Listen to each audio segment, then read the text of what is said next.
I have you loud and clear. Hello. Welcome. Science. And that is to say, physics, medicine, nature, or space, time, the brain, life, the universe. Hello, this week how astronomers are planning to see the beginning of our universe. We're talking to the team behind the new telescope that's about to be blasted into deep space. Plus, a blood test to detect the most common cancers. What exactly is the flu? And scientists 3D print mini drug factories. I'm Izzy Clark. I'm Chris Smith, and this is The Naked Scientists. The Naked Scientists podcast is powered by ukfast.co.uk.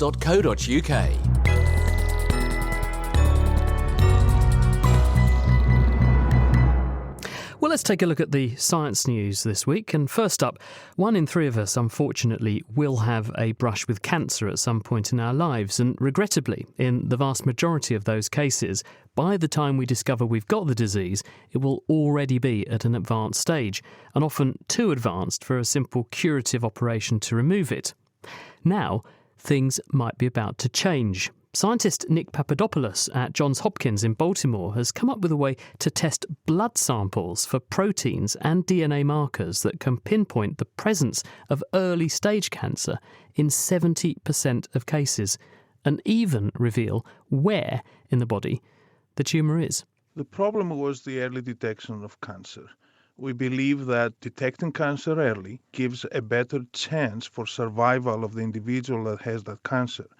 The standard now is to actually let the people present with symptoms, go to the doctor, and then the doctor has to treat situations which are like metastatic cancers and cancers of late stages. We think that this approach to cancer has to change, and we need to start from detecting cancers early, which is much easier to treat, sometimes only with surgery. That sounds like a very laudable aim, to try to pick this up as early as possible. But how? What we elected to do was to develop a technology that can detect pieces of DNA and proteins from cancer cells that are present in plasma. Now, our plasma or blood has a lot of DNA and proteins, but most of them come from normal cells. So our task was to try to detect those traces of DNA and protein that come only from the cancer cells. So you're looking for DNA that spills out of damaged or diseased cells that are cancerous or potentially becoming cancerous. That goes into the blood and you can pick that up. And you're looking for proteins which are also spilling over from cancerous cells. So this is a blood test for cancer anywhere in the body.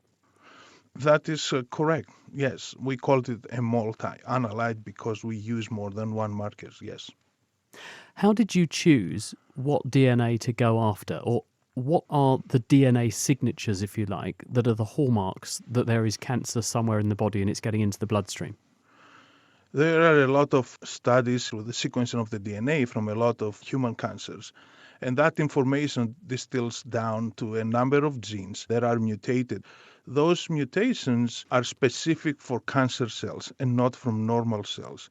So what we did was we took that all information, we distilled it down to 16 genes and 61 regions of the genome that are commonly mutated in cancer cells and not in normal cells, and we used that. How do you know where the cancer is, though? Because you've taken a blood sample from, for instance, the person's arm. Blood goes all around the body. You could be seeing cancer cells anywhere. So how do you know where their tumour is just on the basis of a blood sample? Because we used the information both from the DNA that comes from the cancer cells and the proteins that they come from the cancer cells, that actually it's a lot of information that an algorithm that we developed analyzes, and it narrows down to 2 different locations of where the body is. And how sensitive is this? How good are you at finding the needle in the haystack? Yeah, in this particular study, we tested 1,005 individuals. They had 8 different tumor types. When we analyzed the blood from these individuals, on average, we were able to identify about 70% of the individuals that they had cancer. So the sensitivity, on average, is 70%.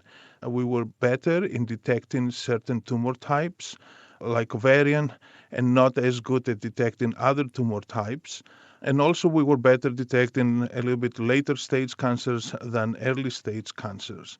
What about the false positive rate? Because the last thing anyone needs is to be told by the doctor, oh, you might have cancer. In fact, they're perfectly healthy. Yeah, that is what it was and still is our concern. We wanted the specificity to be at least 99%. We detected 7 false positives out of 812 people, presumably free of cancer. As you said, it's very important not to worry a lot of people they have cancer while they don't. And are we far away from actually having a realisable test here with what you've done? Well, obviously, I don't know what far away is. I hope that within the next few years, the test will start being used. But we have to be successful with the follow-up studies. Well, let's hope that they are. Great news, though, isn't it? Nick Papadopoulos there from Johns Hopkins describing the blood test for cancer that he has just unveiled in the journal Science. About 6 months ago, it was the turn of Australia to fall victim. Now, the Northern Hemisphere is in the grip of flu. But what is this agent and how does it make us unwell? Georgia Mills has the flu's flu of flu. Despite causing such big problems, the influenza virus is tiny. It's a spiky football, about 1/10,000th the size of a full stop, comprising a package of genetic material protected by an outer coat. And once it's inside you, this little package packs a punch. But how does it get inside you? The flu is transferred from person to person through tiny droplets of liquid that you can then breathe in. A sneeze from an infected person can contain hundreds of thousands of individual virus particles, and viruses can survive on surfaces like phones and handrails for up to 2 days, waiting to literally be picked up by you. So if you come into contact with the flu and then don't wash your hands, there's a high chance it will make its way inside you and begin its dirty work. Like all viruses, the flu cannot reproduce on its own. It needs the cells in your body for that. When the flu lands on a cell, it's taken inside and then aggressively hijacks the machinery within. And before you know it, the virus begins to multiply, ultimately making thousands of new flu particles. These spread and infect neighbouring cells, first also converting them into flu factories and then eventually killing them. But these infected cells sound the alarm with a chemical signal that causes other nearby cells to go into lockdown, making it much harder for the flu to get in. But these signals also lead to some of the flu's nastier symptoms like fevers, aches and pains, and fatigue. Some of the other symptoms like runny noses and blocked sinuses are also caused by your own body as it goes into defensive mode. The mucus makes it harder for the virus to spread to other cells, and other infectious agents trying to access your airways are thwarted. As well as going on the defensive, your body also prepares a counterattack. Your immune system learns what the invader looks like and goes on the offensive, producing legions of antibodies and white blood cells to fight off the assault. But unfortunately, unless you've had the same strand of flu before, it takes time for your immune system to take action, which is why you can be bedridden for days. And for those of us who are over 65, pregnant, or with a compromised immune system, the flu can pose a serious threat, leaving you vulnerable to other infections like pneumonia. So when it's flu season, it's best to sneeze into tissues and wash your hands regularly. And if you think you have the flu, don't go to work, as you're most likely to pass it on in the early stage of the disease. Thank you, Georgia, and we'll hear more about the past, present and future of flu later in the programme. So what we were trying to do with this paper is to demonstrate the ability to type using brain signals, anywhere between approximately 4 and approximately 8 words per minute, a factor of between 2 and 4 faster than what's been demonstrated before. Each month, the eLife podcast talks to some of the world's best scientists. Join me, Chris Smith, as I hear about breathtaking discoveries hot off the press. Find the eLife podcast on iTunes or listen and download for free from nakedscientist.com/eLife.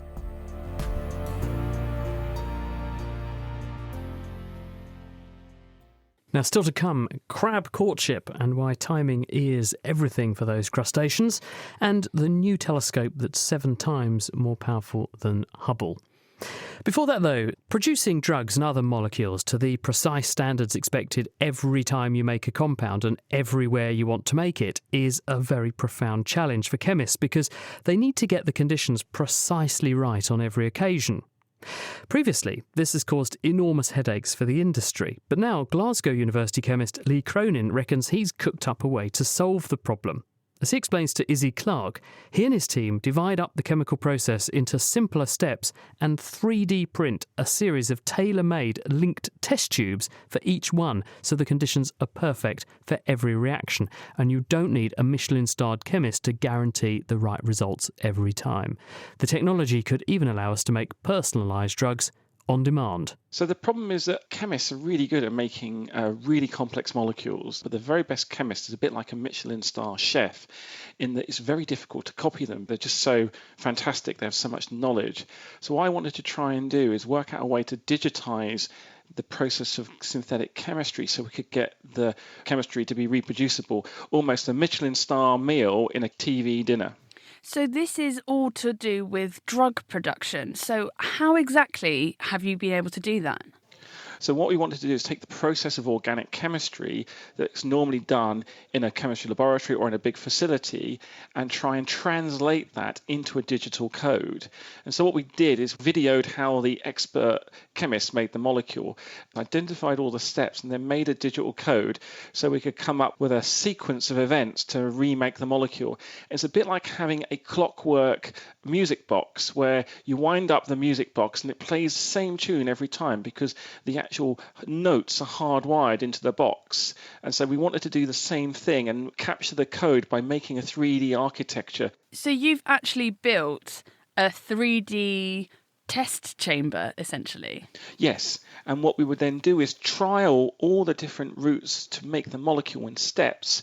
We would 3D print not just one test tube, two test tubes individually and wire them together with a tube. We'd print it in one big lump, one big monolith, and then test that all together to check that we had produced the compound. We'd then produce a certified blueprint, and then we'd give that blueprint to another chemist to then use with the code to see if they could then get what the expert had done. How do you know that this actually works? So this is a very important point. We spent the vast majority of our time taking this idea and making the drug baclofen, which is a muscle relaxant.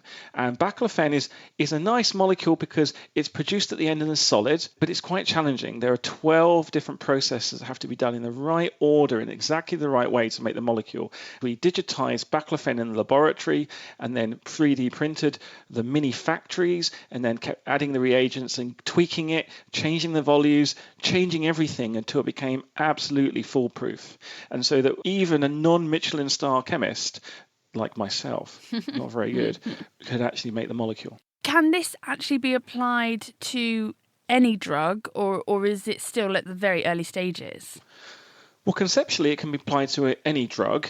The big difference is that we were 3D printing plastic rather than doing it in glass, so there's chemical compatibility. And there's also a thing about how much you want to make. What we're doing right now to follow up is to choose hard-to-make molecules that are in short supply and very expensive, but not made at big facilities, so we can show how it's really worthwhile and get people using it to make fine chemicals for, say, cancer investigations in the lab and so on. And those fine chemicals, I guess, would be quite important if you need a more personal approach to the drugs that you need to take for some certain illnesses. Precisely. You're an individual and everyone's disease is slightly different, particularly if it's unfortunate enough to be something like cancer. And so what you might be able to do in the hospital then is then work out what particular type of cancer as a function of the genetic and the environmental errors, and then just produce a molecule in the right form, right dose, just for you. And then that reduces your side effects rather than trying to make a molecule that's okay for many hundreds of thousands of people. We just make one for you. So that is actually one huge benefit. What are the other benefits for this method over, say, going to big pharmaceutical companies and the like? By doing this outside the factory, we can digitize drugs and almost do to drugs what the e-book has done. So we can basically read any book we want, make any drug we need. This is important for drugs that are no longer made, for drugs that are unstable, But more importantly, perhaps if you needed an urgent medicine somewhere else in the world, you could just beam in the information by satellite and use that information to make the factory and the molecules at the point of need. So maybe we could even 3D print these mini factories out in space. That was Lee Cronin from the University of Glasgow, and his report was published this week in Science. Gosh, it's fascinating stuff. Now back to our Flu 101, and we're about to learn how flu has affected us in the past. Georgia Mills again. It may be a current problem, but the flu is not a new disease. Greek physician Hippocrates described the symptoms roughly 2,400 years ago, and epidemics, which are severe outbreaks in communities, are documented throughout history. But sometimes a new strain of flu can go global and cause what's known as a pandemic. The first evidence of a pandemic was from 1580, but the most deadly and infamous one to date was 100 years ago this year, the Spanish flu. This has been described as the greatest medical holocaust in history, killing more people than World War I. In fact, it's estimated between 2.5 and 5% of the world's population died. And what made this pandemic especially unusual is that the victims were mostly young adults. More normally, flu is a major risk for the very young and the very old. Pandemics are usually caused when a strain of flu affecting birds or pigs jumps into humans. These can then spread like wildfire because no one in the population is immune to them. This is what was behind the Spanish flu pandemic and more recently the 2009 swine flu, which came from, you guessed it. While flu pandemics occur around every 30 years, none have been as severe as the Spanish flu, perhaps in part due to the development of the first vaccine in 1938. Vaccines work by feeding your immune system small or inactive bits of the virus so it can learn what the agent looks like and be ready to destroy it should the infection be encountered for real. So if we have a vaccine, why does the flu keep coming back? Well, this is because, unfortunately, flu is always one step ahead. The virus grows rapidly, and as it does so, it regularly makes genetic spelling mistakes called mutations. These alter the appearance of the virus as it spreads through the population, giving it a molecular facelift that means the immune system will struggle to recognise it later. This is why you need a new flu jab every year, because the vaccine is constantly being checked and updated to make sure it provides protection against the circulating strains of flu you're most likely to encounter. But because vaccines need to be made ahead of flu season, scientists actually have to predict what the flu strains are going to look like when they do arrive. Most of the time they do get it right, but sometimes the virus behaves unexpectedly, meaning the vaccines aren't fully effective. And later we'll find out about this year's flu and how worried should we be? Or not. Now, the males of many species go to extraordinary lengths to attract a mate. Peacocks invest heavily in impressive plumage, lions grow a massive mane, while us humans pay for dinner and also pretend that we like cats. Fiddler crabs, on the other hand, or perhaps that should be claw, grow one very large pincer that they wave and drum against the ground to attract female attention. Talking to Katie Haler, Sophie Moles from Anglia Ruskin University has discovered that for these fiddler crabs, timing is everything.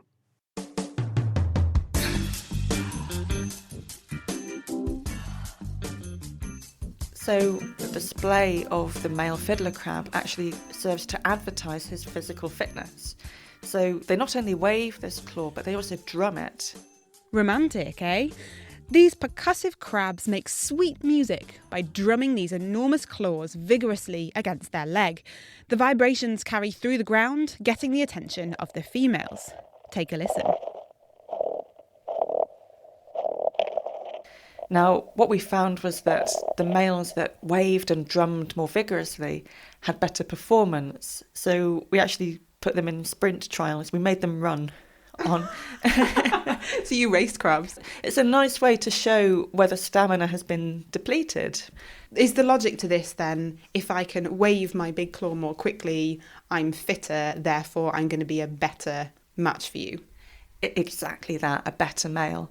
Firstly, that he's got good genes. Maybe he is just genetically, physically fit. And if he's fit enough to perform this waving display, then he might be fit enough to run quickly from a predator or to defend his territory or to forage effectively. And these are all things that the female should want to provision her offspring with, genes for these characteristics. So vigorous wavers were fitter wavers. Good genetic news for potential offspring, but it's not just fast waving that gets female fiddler crabs' hearts racing. It's fast waving that is getting faster still. Slowing down your waving might indicate fatigue, whereas waving that's gaining tempo indicates energy to spare and more interest. But can the female crabs pick up on this increase in waving pace? And how do you test this? Well, sadly, male crabs aren't that easy to train, Sophie says. So she and her colleagues made a set of robotic crab arms fitted with a claw the same colour and size as a male crab's claw, and tested whether females preferred waving that maintained a speed, or sped up, or slowed down. These tests were done in Australia, so I couldn't see them for myself, but Sophie did have a video to hand. So what we have here is the female in, it's actually a shot glass. She can see the display at the point that we release her. So we've got a male that's speeding up and a male robot that is displaying at a constant rate. So if I press play on this video, there she is. So she's been released and she's gone to the side and she's now looking at the two males. She makes a dash to the back because she gets distracted by a fly, but she's still interested and is edging closer to them. And finally she runs and she touches the plate of the robot that she selected.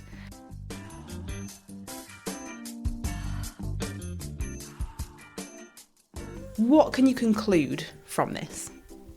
So these were conducted in Darwin in the Northern Territory, which is great because there are hundreds of these crabs there. You can get great sample sizes. But what we can conclude from this is that the females are indeed paying attention to changes in rate. So they dislike males that slow down. They don't completely punish them because they've been fast before in our experiments. But when they're faced with a choice between one that's speeding up, one that's slowing down, and one that's constant, they will go for the one that's speeding up, the escalating rate. Given that we know that these males are more physically fit from our previous experiments, we can see that females are adapted to note these changes in rate. They can avoid their males that are becoming fatigued, and they can select the physically fit specimens that have good stamina and good genes that they should give to their offspring. It's not just about the crabs. They're a great system. They're very tractable. You can study them very easily. But so many other animals have courtship displays like this that might be simple, like the waving of a claw, the chirping of a cricket, the movements of its wings. But they might be very, very complicated too. Even the display of a peacock, we would assume that it's all about colour and prettiness. But he's got to lift this huge train and wave it about in order to impress the female. So a lot of these motion displays that might advertise his physical fitness could be throughout the animal kingdom. We've possibly been a bit preoccupied by prettiness in the past, when in fact it's stamina that might be important to our females. Fascinating stuff, although I am left wondering why it is that they're called fiddler crabs when drumming seems to be more their suit. Sophie Moles ending that report by Katie Haler, and the research they were discussing was published in the Royal Society journal Biology Letters. And finally, it's time to wrap up our flu exposé. So should we be concerned about the levels this year? Georgia Mills. You'd be forgiven for wanting to run to the hills due to reports of this year's bout of flu, with Aussie flu being accused as the deadliest strain in several years. So let's start with the facts. H3N2, aka Aussie flu, is a strain of one type of flu known as influenza A. Despite the name, it's not actually from Australia, although Australia did experience a wave of infections with this form of flu last June and July, and the numbers of cases were much higher than expected. This is partly owing to the fact that we've recently discovered the vaccines against this strain are only around 20% effective due to a problem in production. Now it's the turn of the Northern Hemisphere to be hit by the same flu. But should we be worried about a 1918-style level pandemic, as some reports are claiming?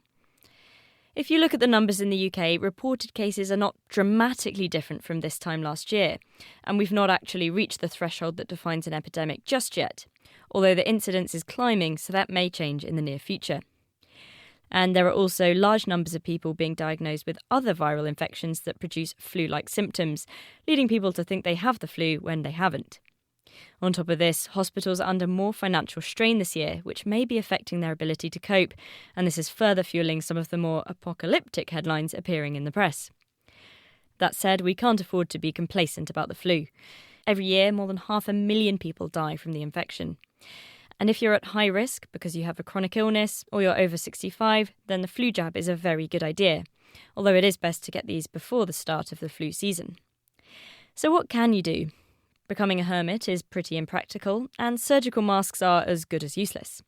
But washing your hands regularly is effective, as is getting a vaccine. But will we ever see a universal vaccine? Because influenza mutates so quickly and can jump between animal species, trying to stop it is playing the biological equivalent of whack-a-mole. If we block it one way, it will find a new place to pop up. But scientists are looking at ways to find a vaccine that would protect you against all forms of flu, maybe even for life. And in the journal Science Translational Medicine this week, scientists have successfully engineered a form of flu that lacks the normal viral defences, which could pave the way for making vaccines much more efficiently than we currently can. So fingers crossed. And if your symptoms don't get better after a week or you're in a high-risk category, do seek professional help. That's it for this week's news, but if you would like to follow up on any of the stories we've been discussing, the transcripts of these programmes, the references and the ability to download the individual chapters of this programme are all on our website. You go to nakedscientist.com. Every programme that we've ever made is there.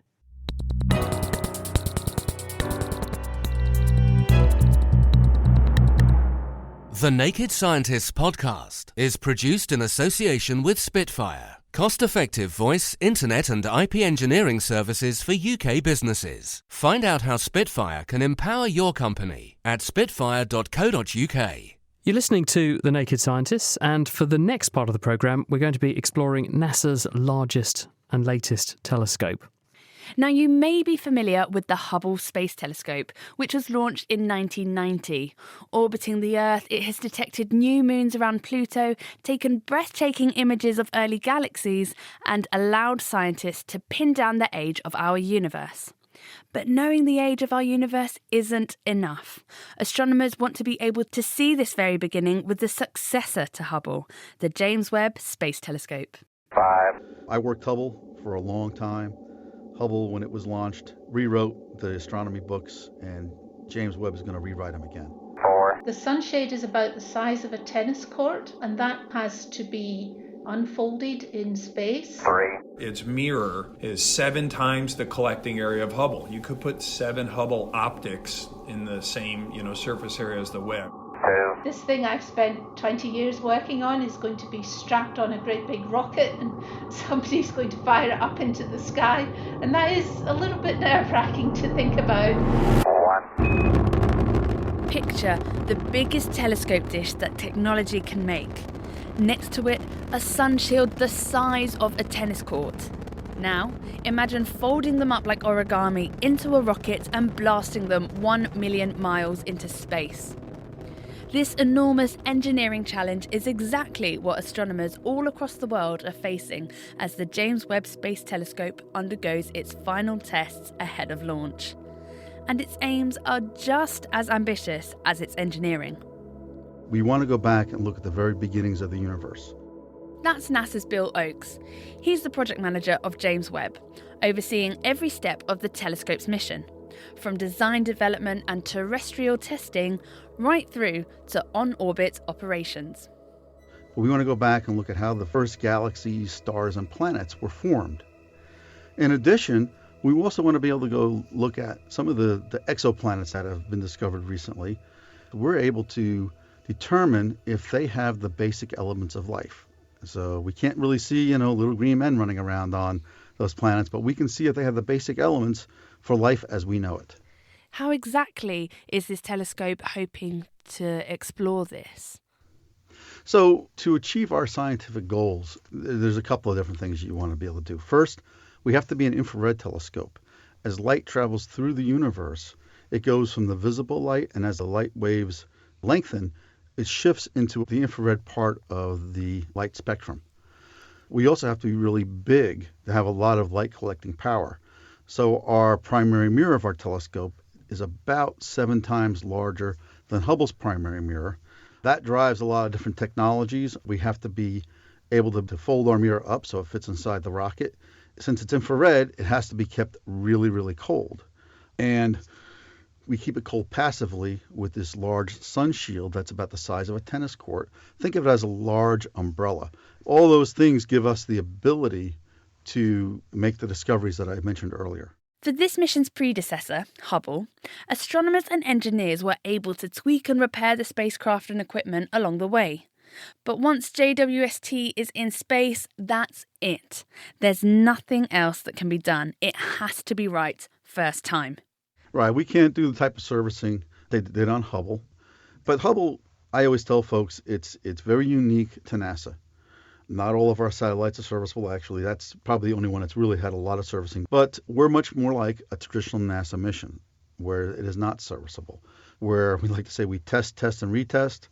We simulate, and resimulate to really put it through a very strenuous test program with a lot of integrity. There's not much else you can do. So how far out is orbit?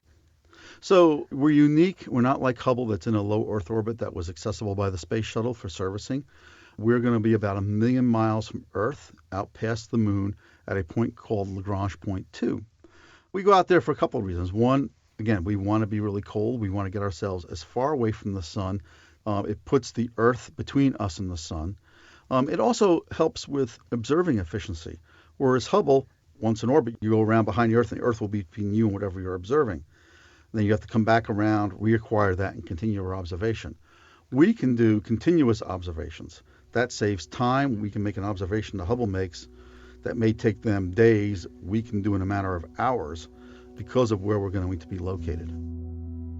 To make this mission a success, NASA, with support from the European Space Agency and the Canadian Space Agency, needs several crucial ingredients on board, which can fold out in space, operate at extremely cold temperatures, and work to nanometer precisions, or else it's game over.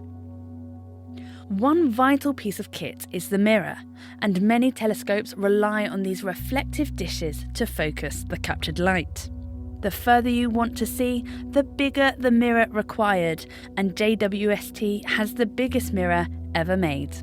Scott Willoughby, Vice President of Northrop Grumman, whose team are responsible for building this. The mirror, it's got 18 hexagonal mirrors that then in effect form what's called one primary mirror. And there was a couple reasons we did that, and one of them is that the width of the mirror, the diameter of it, is 6.5 meters. About the same height as 4 people standing on each other's shoulders. Well, the top of the rocket we launch in is only 5 meters across. So if we built one 6.5 meter optic, it wouldn't work. The idea of building multiple segments allows us to put some of those segments, 3 of them on one side and 3 on the other, and we put them on a hinge line, and we actually fold them for the way it starts its life on the ground, and we fold those along the side, and then we can launch, and we're much narrower because then it fits inside of that cone. And part of the other reason, just in short, is it's really hard to build one 6.5 meter optic. It's also easier to manufacture 18 segments individually, even though it's hard to hold them together and align them. And then they're coated with a very thin level of gold because gold reflects infrared light. And it looks pretty, but we didn't do it because it looks pretty. Now, was this always the intention to have this giant mirror that you can fold some of the parts, or was that a design process that sort of came on as you were designing the project and as you were looking to, okay, how are we going to look at the very beginning of our universe? Yeah, so early on there was a lot of debate about how big of a mirror, but it was always known we wanted pretty much the biggest mirror we could build. And then launch into space. If we could have, conceived of building something bigger, we probably would have. But Part of the trades that occurred, though, was what kind of materials those mirrors were. That took a few years. That we want to build a series of glass mirrors. That's what Hubble has, what's called ultra-low coefficient of glass, or beryllium mirrors. And it turned out the beryllium won in the competition as the chosen thing for its behaviors and what we thought we could produce. So there was more of a debate about how to build a big mirror, but people always wanted a big mirror. Beryllium is a relatively rare metal, known for being strong but lightweight. And importantly, it doesn't distort at the sub-zero temperatures of space. But getting it to the right shape wasn't easy. It took 8 years to build the mirrors. There was a lot of planned iteration knowing this was hard. The one thing about building equipment that's this advanced is you don't tend to, what I'll say, go for broke and say, all right, here we go. We got 18 mirrors. Now let's go, build them. And you got to polish them to what's called a surface figure accuracy, right? How perfectly shaped is that surface? And in our terms, it's 20 nanometers.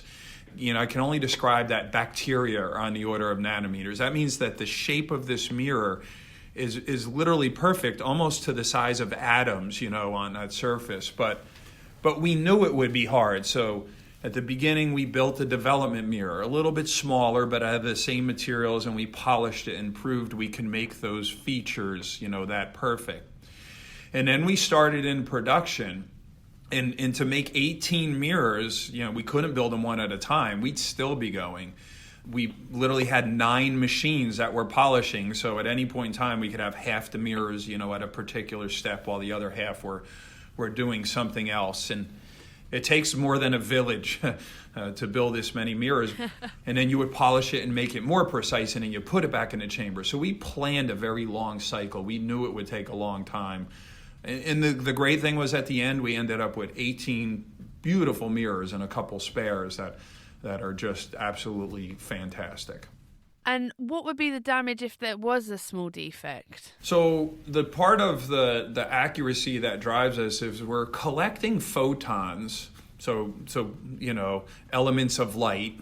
We're collecting photons that are 13.5 billion years old. So these are the faintest photons. So we're not going to collect a lot of them. I mean, that's why you need a bigger mirror so you can collect more. You have like a wider swimming pool, you're going to collect more rain, right?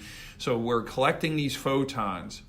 And what happens is that the photons hit a primary mirror, but they actually have to travel a course where they bounce. So they need to bounce off the primary mirror out to a secondary mirror, which is held by a tripod when folks take a look at this. And then they bounce off the secondary mirror right down into the middle of the primary mirror where there's another optical bench with more mirrors and instruments. And then they finally get to the place where detectors can collect these photons, and that becomes our science data, right? So you gotta capture the photon and bounce it into the right place. If the surface of the mirror is a little bit off, well, that photon won't bounce to the right place and you'll lose it. It'll just bounce right back out to space. So you got to make sure it bounces perfectly.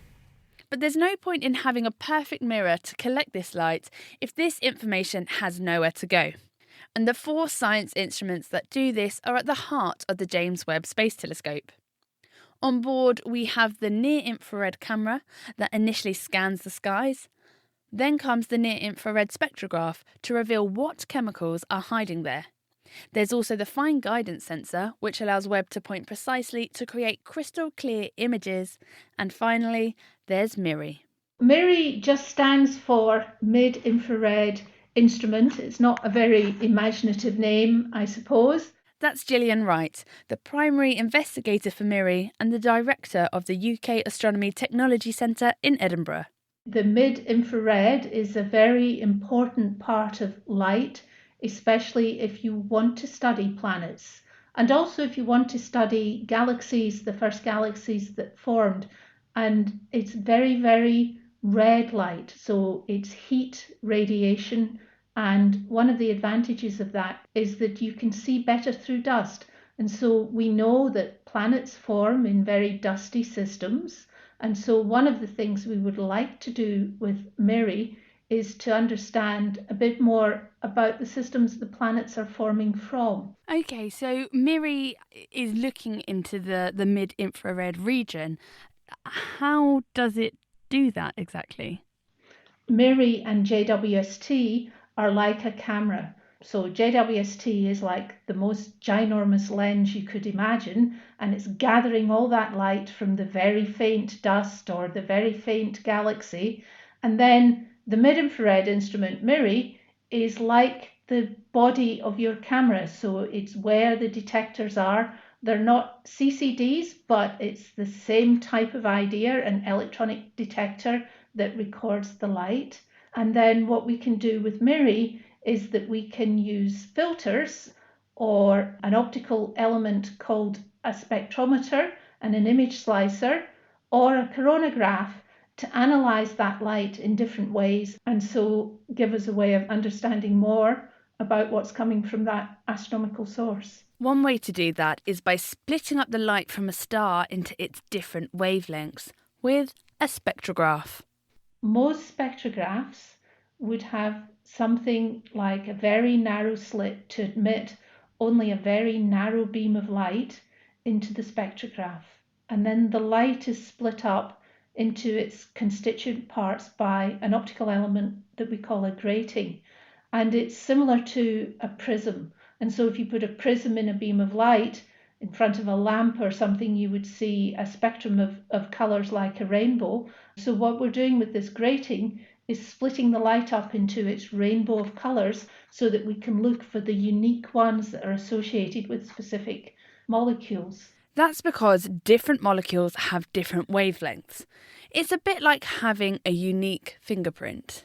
From this light, Gillian and her team will be able to work out what molecules are hiding in these galaxies or planetary atmospheres to keep an eye out for signs of life. For example, we might be able to see methane in their atmospheres or carbon dioxide, and if we can understand a bit better about what the materials are in those planets, then again that helps us to understand better how planets form and how planetary systems form around their stars. Now, everyone knows it's really hard to see anything if the sun is shining right in your eyes. Well, that's a problem that all the researchers are facing when looking for planets around other stars. Luckily, Gillian and her team have found a few ways around this.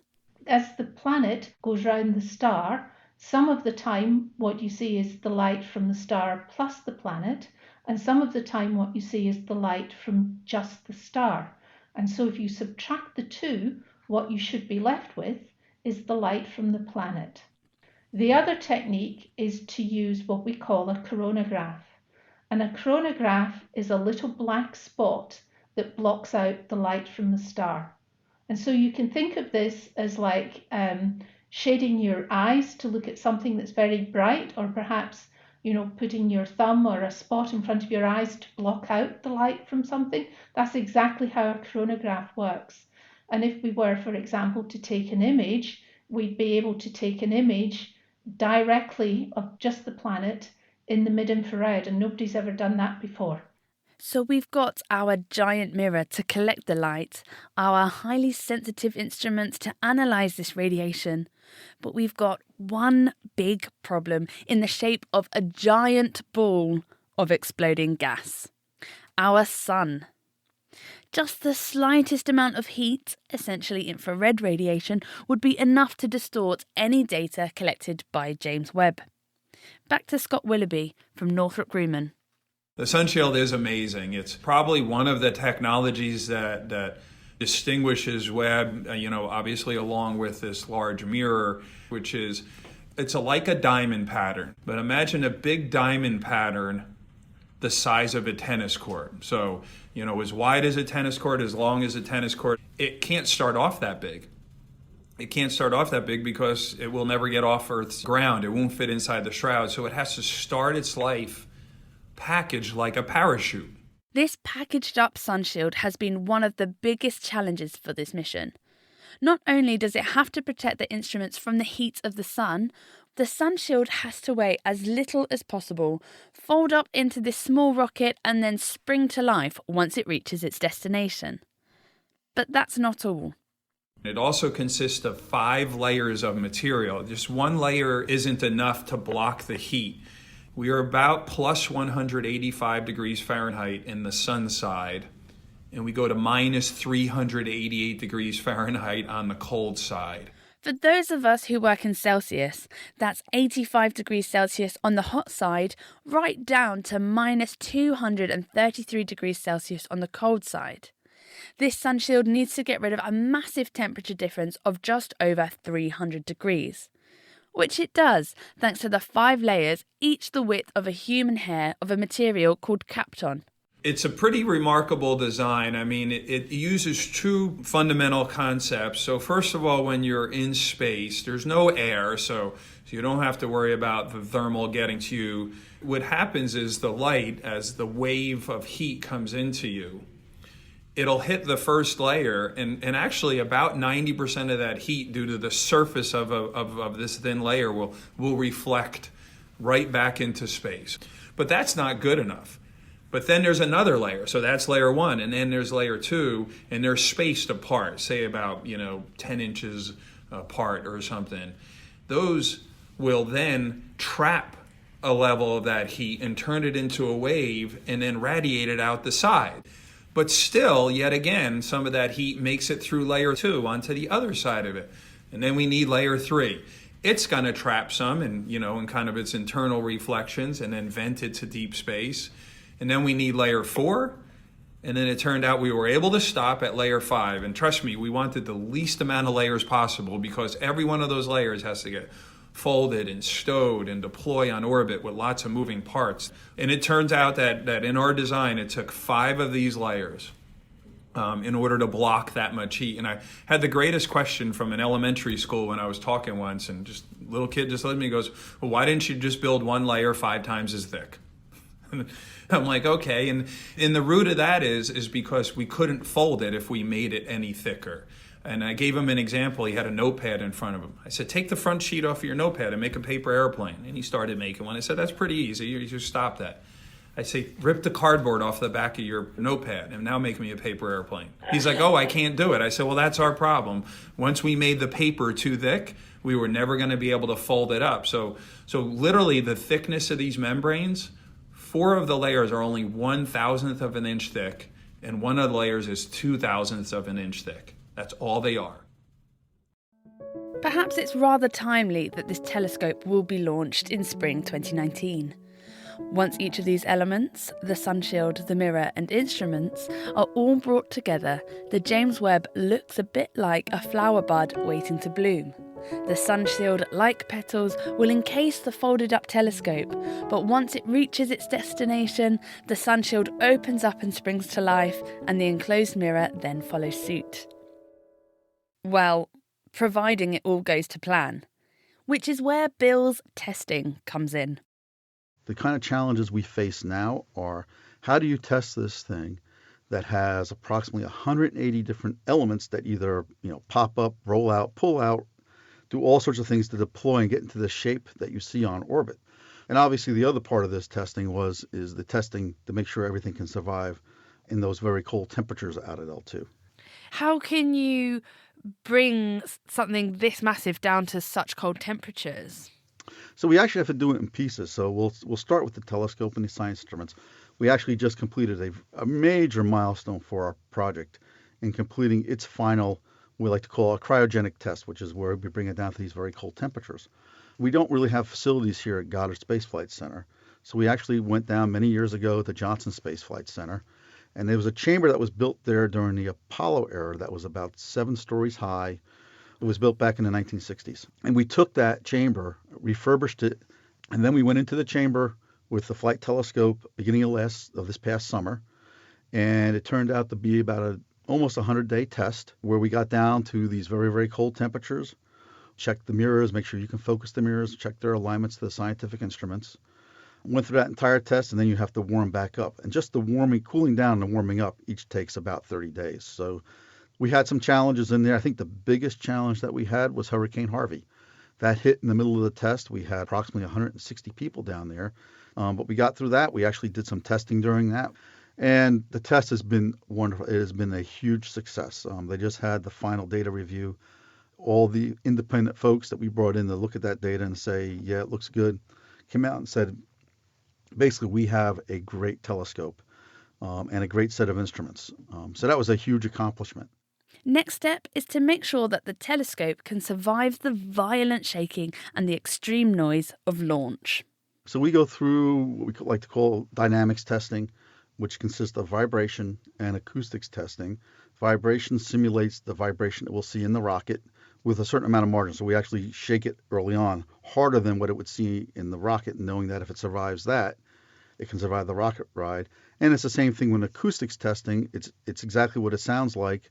You put it in a sealed room with two really big speakers and you simulate the sound levels that it would see on the rocket ride. So you actually set these to be even more intense than an actual launch would be? Right. You want to make sure it survives, so you got to take it up to another level. They make sure there is some margin between what it sees in the rocket and what it can survive. You don't want that to be the same because then you're getting too close to maybe damaging something. And what we do is we test things before we go into the vibration and acoustic chambers, and then we test it again when it comes out and to make sure everything's working fine. And how has that gone? Has it been plain sailing or have there been a few sort of surprises along the way? About a year ago, we went through and we tested the integrated telescope and science instruments, and that packaged together. We found some conditions in there that we didn't quite understand. We just stopped. And as it turns out, there was we call launch release mechanisms. Think of it as two pieces of metal that have teeth in it and eventually they come apart, but it's to hold them during launch. And those were basically rattling a little bit. And that rattling was picking up signatures in all of our sensors that we really needed to understand. This tiny little vibration from a loose latch caused the telescope to shut itself down. But now that's resolved, it's over to the sunshield. We just actually finished deploying the sunshield for the first time. Had a few little hiccups along the way, but it worked very, very well. We were all very happy. What were some of the hiccups? Once you deploy the sunshield, the 5 membranes have to be tensioned, and we have a unit that makes these sunshields taut. And we had one cable. It took a little more force to get it moving than what we thought it was going to take. When it finally pulled free, we got a little bit of slack inside this tensioning device, and the cable got caught. So we're now mitigating that by putting a piece of material that goes around the top of that to make sure that if we have a piece of cable that's a little loose inside that unit, it can't get caught on anything. So what's left before launch? On the spacecraft element, which is the sunshield and the bus, which has all the electronics boxes, we have to then put it through its environmental dynamics testing. So it has to go through its simulation of the launch environment. In parallel to that, the telescope and instruments will show up at Northrop Grumman. But once the spacecraft element finishes its testing, and it'll also go into a thermal vac chamber. Once it's done, we then put those two big pieces together. So that will take some time. Then once those two big pieces are together, we do a series of electrical tests to make sure everything's working fine. It then goes back into dynamics testing. Now the whole integrated observatory will go through vibration and acoustics. But we can't do any more cold testing because there's no longer a chamber that we would fit in. So that's done once we finish up with the spacecraft element. Once we've integrated our telescope, there is no cargo plane that we fit on. So we actually have to go by cargo ship out of Long Beach, California, down and through the Panama Canal, and then back around over to French Guiana. And it's from French Guiana that the James Webb Space Telescope will be packaged into the European Ariane 5 rocket and begin its 10-year mission as the most powerful time machine, peering back over 13.5 billion years to see the first stars and galaxies forming out of the darkness of the early universe. But with just over a year to go, there are mixed feelings towards launch. I'm very excited, nervous. I shouldn't be nervous. I think the engineers have done a superb job on JWST and on my instrument, but you still sort of think, well, This thing I've spent 20 years working on is going to be strapped on a great big rocket and somebody's going to fire it up into the sky. And that is a little bit nerve-wracking to think about, even if you are very confident of the engineering. We always have what I'll call a healthy nervousness. Nobody should ever be too comfortable with a project this hard, because it really is. You're doing a first of a kind. While we've stubbed our toes and things have gone, wrong, we've never met a challenge that we haven't been able to solve. And to say we're sitting here today with a sun shield deployed and the optics completely integrated, we've accomplished some of the most significant hurdles in the program, and it works. I feel great, and then I go back to the meetings and I make sure we're all being worried enough so that we're prepared for them. It's good to be worried. Oh, I'm very excited. This is going to be an amazing telescope. It's pretty cool. I started my career on the Hubble telescope. Hubble, when it was launched, rewrote the astronomy books, and now I'm finishing my career on the James Webb Space Telescope, and James Webb is going to rewrite them again. And it's not just the things we anticipate seeing, but really, just like with Hubble, it's going to be what we never, ever imagined. Well, who knows what the James Webb will find. Thank you to our guests, Bill Oakes, Gillian Wright and Scott Willoughby. And of course, thank you to Izzy, who put the programme together. Do join us next week when we'll be finding out why animals do good deeds and look after each other. The Naked Scientist comes to you from Cambridge University and is supported by the STFC, the EPSRC and Rolls-Royce. I'm Chris Smith. Thanks for listening, and the back catalogue to all of these programmes is available for free on our website nakedscientist.com.